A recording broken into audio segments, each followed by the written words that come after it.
Hello there, sweet friends. It's Rosie, and today we are going to be doing a March reading recap along with a little bit of a spring TBR. If you're new here, I make vlogs, lifestyle content, book content, and just a whole shebang of stuff. So if you'd like to stick around, please click that subscribe button and we would love to have you. March, while not a bad month, was not a month of banger reads. So the recap is going to be like very short, which is why I've decided to add on a little extra TBR section of the stuff I'm looking to get to this month, especially because like as we come to the end of my mainstream warriors journey, in that I think I have 3 more books until I'm caught up on the main series. And then the next one comes out, I think literally like today, like April 2024. Epic. But with that, I'm going to be trying so hard to get back into my physical books because I have so many, and that's a big goal of mine this year, is to be able to go through my whole library, read what I want to read, decide if I want to keep it or not, and then just make some space and move things on if they don't need a home here. I already have 2 quite large piles of books I'm going to try to sell and then give away to little free libraries, and I mean, I just want to read my books. I bought them for a reason. I'm interested in them, so time to read them. We might as well start with the beginning, which will be our recap. Let's see. According to Miss Goodreads, I read 11 books in March. Pretty good. The breakdown of that is 10 new books that I had never read before, 1 reread, 2 physical books, 9 on my Kindle, and those 9 on my Kindle were Warrior Cats books. So I don't spend too much time talking about those just because they're so niche, and I will be doing a full collection review of all of the Warrior Cats books at some point in time. But what I read was Squirrel Flight's Hope, which was a super edition. I gave that one 5 stars. And the super editions for the uninitiated are ones that live outside of like the main series that apparently contain a lot of very important information sometimes. I had started the next series, which is called The Broken Code, and literally within the first 3 pages, they revealed that a major character died and were like, oh, we're so sad, and then moved on. And I was like, okay, there's no way I fucking missed that. I think I would have noticed if that had happened and I had read it. Thank you to my friend Agatha's sister, Sophia, who has recently gone through all this and helped me source which super edition I needed to read to get that freaking information. And it was Squirrel Flight's Hope. Lots of major things happened in it. They introduced and really delved into a new group in this world called the Sisters, and I very much enjoyed that. And then I read The Broken Code, which is finally the series where a cat gets possessed. This was the whole reason I started rereading the Warrior Cats books in the first place, was because I heard that a cat got possessed in one of the more recent ones.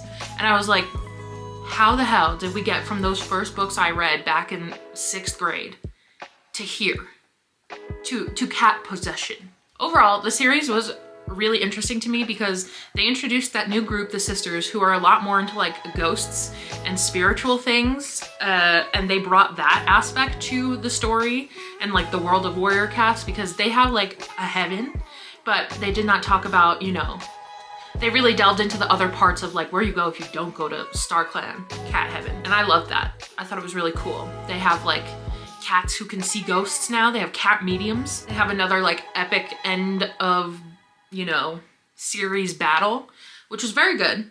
And then I started the next series, which is A Starless Clan. And that one, so far, I mean, they take a couple books to warm up. This one so far has been very dramatic. Things are like going really crazy and off the rails, and they're sort of toying with the idea of democracy in what is primarily a dictatorship cat world. So I'm interested to see where that goes. But the next book I have on hold through Libby, and I still have like 2 weeks until I get it. I have shown restraint this time. Sometimes I just can't wait and I'll just freaking buy it on Amazon. But I'm showing restraint, I'm waiting, and I'm using that to fit in some more physical books before I really just finish out the Warrior Cats for now. Because I'll probably have to wait another year, I think, until the next, which would be the final book in this section. I'll probably have to wait a year for that one to drop if the most recent one is dropping like today. But I don't know, we'll figure it out, we'll update you. And on to the books you might actually care about. The one reread I did was The Seven Husbands of Evelyn Hugo. We reread it so we could talk about it on our trip up to the mountains, which is, it was such a fun vlog. I'll link it down below, but we talked about it a little bit and it was lovely to reread. It was a good book to revisit. I've been wanting to reread it since the top of the year and sort of had it in the back of my head, and now I had a reason to, so I was like, perfect. I really loved it. I loved it as much as I loved it the first time. Taylor Jenkins Reid did a good job of making Evelyn such a complicated character, and I love that she really emphasized, like, I am not a good person. I do not want you to paint me to be a good person. Like, please do not try. These are all the ways I fucked up, and I would do it again. Thought that was pretty great. Overall, the like, what's it called?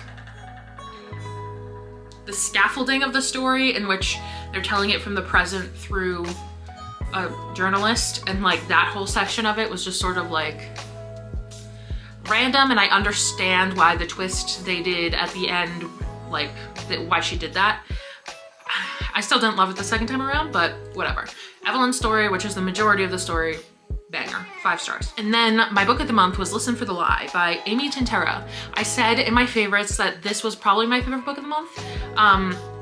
It is the only other non-Warrior Cats book I read, but I also did very much like it. I just did not give myself a lot of variety this month. I love true crime books when they include podcasts, but the podcast part has to be done well.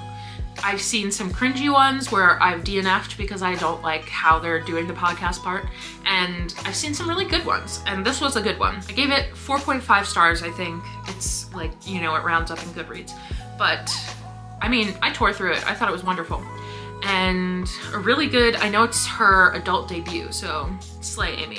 And with that, that's the whole review. I mean, like, we did not, once again, do anything too crazy or groundbreaking this month. My goals for this month were to catch up on the main Warrior Cat series.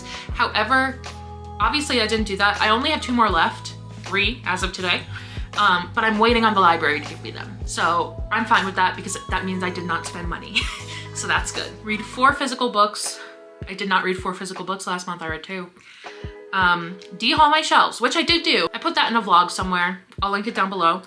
And listen to 1 more audiobook. Didn't do that.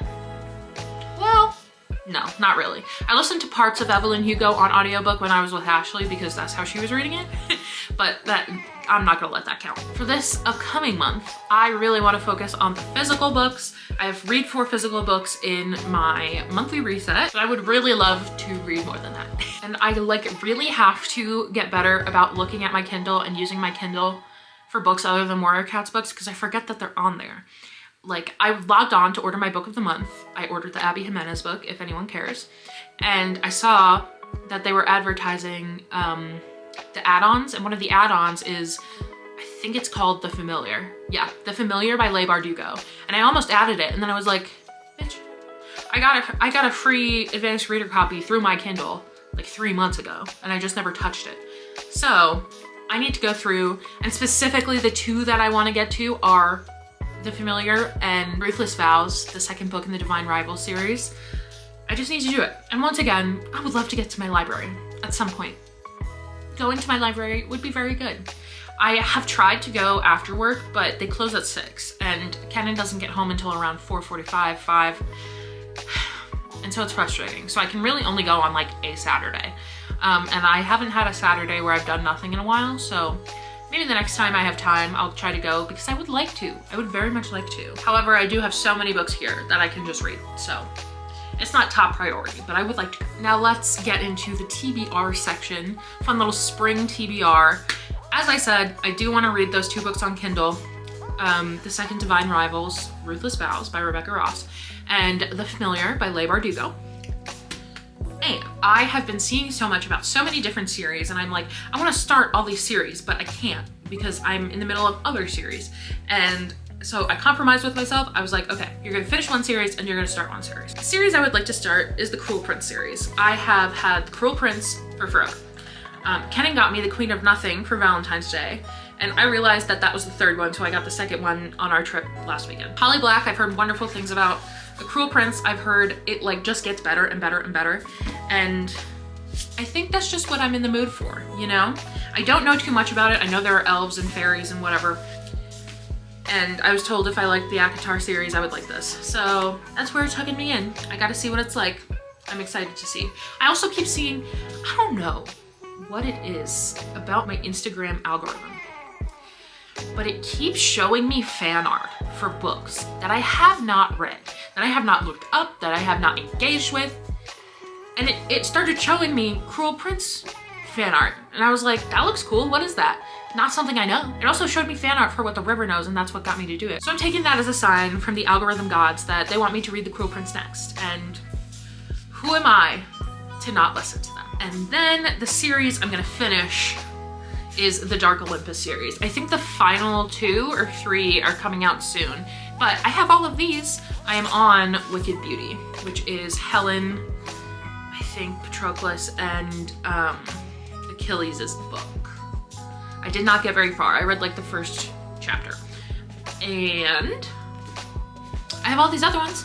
I literally broke my book buying ban for them, so I gotta do something about it. So I'm very excited to read these. I'm very excited to get to the book that explains Zeus and I don't know her name, but she's one of Persephone's sisters. And everyone was like, what the fuck? So I'm very excited to see that dynamic. I don't know if it's in one of these or one of the ones that has to come out, but we'll get there. I loved the first 2 of these. I tore through them so quickly in February, and then I think I just got distracted by Warrior Cats. Quite honestly, that's what happens to most of my reading. So we're getting back into it. And then the final 2 books in this little TBR section are Bride by Ali Hazelwood and Better Than the Movies by Lynn Painter. Bride is supposed to be werewolf, vampire, crossover, smut, I think. Everyone's been talking about it. I'm so interested. I've been interested since it's dropped. I just picked it up last weekend, like I said. I love Ali Hazelwood's writing. She does the same exact thing over and over again, but it's like good. Like she does it well, so I don't mind. Now this is something different. So I'm excited to see what's different, you know? And of course, fantasy, I'm gonna like it. And then Better Than the Movies by Lynn Painter. Everyone really loved this book last year. Everyone was all about it. And I have the sequel, I have the 3rd one maybe even, that I've received from other people. And I saw that there's gonna be another one coming out. I guess it's a series. I don't know if it's like all takes place in the same universe like Neon God series or what, but they're all movie related. So I'm interested to delve into this and see what's up. And it's also cute and it like seems pretty easy to read. So that is all I have for you today regarding our current and future reads. I'm very excited. April is gonna be a good month and I think I'll be able to finally, we're meant to hopefully, knock on wood, get a second car soon so I'll be able to go to other places and read books in new locations, which will make me excited about it. And yeah, it's also my last like chill month before things get a little wild around my birthday and then a lot of traveling for work and for a bachelorette party, and then it's Kennan's birthday, and then I have another big trip for work, and then it's busy season. So really, April's my last month to fully chill, and I would like to fully chill with a lot of books. So I'm hoping it'll be a good reading month. And then of course for my birthday, I'm not having a no-buy month for my birthday, so we will be going to bookstores. There will be a wonderful haul and vlog and everything. So I just really want to dig into what I have here and appreciate it and try to do as much with it as I can. That is it. Thank you so much for watching. I would love to hear what your favorite book you read in March was. Do you have any TBR hopefuls for April, May, June? I really want to know what's on your reading list right now. I love you. I hope you're having a fabulous whatever time of day you're in. And I'll be talking to you very, very soon. Bye.